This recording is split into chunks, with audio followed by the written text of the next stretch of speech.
মুস্তাফিজকে নিয়ে যত চিন্তা ভয় এমন বোলার দেখিনি মুস্তাফিজুর। চেন্নাইয়ের বিপক্ষে মাঠে নামার আগে মুস্তাফিজকে নিয়ে একই বললেন লখনৌ সুপার জায়ান্টসের অধিনায়ক কেএল রাহুল। দর্শক, মুস্তাফিজুর রহমানের আইপিএল যাত্রাটা মোটা তাগে ভালোই চলছে।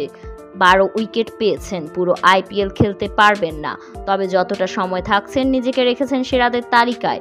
বল হাতে ফিজ এখন পর্যন্ত সব ম্যাচেই উইকেট পেয়েছেন।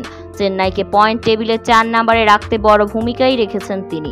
তবে আবার আগামীকাল লখনৌ সুপার জায়ান্টসের বিপক্ষে মাঠে নামছে মুস্তাফিজের চেন্নাই সুপার কিংস। ম্যাচটি শুরু হবে বাংলাদেশ সময় রাত 8টায়। এই ম্যাচকে ঘিরে চলছে পরিকল্পনা, আর এই ম্যাচে মুস্তাফিজকে নিয়ে ভয় আছে চেন্নাইয়ের অধিনায়ক কেএল রাহুল। তাই তো সম্প্রতি একটি গণমাধ্যমকে দেওয়া সাক্ষাৎকারে কেএল রাহুল বললেন, চেন্নাইয়ের থেকে আমরা শক্তিশালী দল, তবে তারাও পিছিয়ে নেই, কেননা তাদের দলে মুস্তাফিজুরের মতো একজন স্লোয়ার কাটার মাস্টার বোলার আছে, যাকে নিয়ে আমাদের সব চিন্তা, কেননা সে যে কোনো সময় ম্যাচের মোড় ঘুরিয়ে দিতে পারে।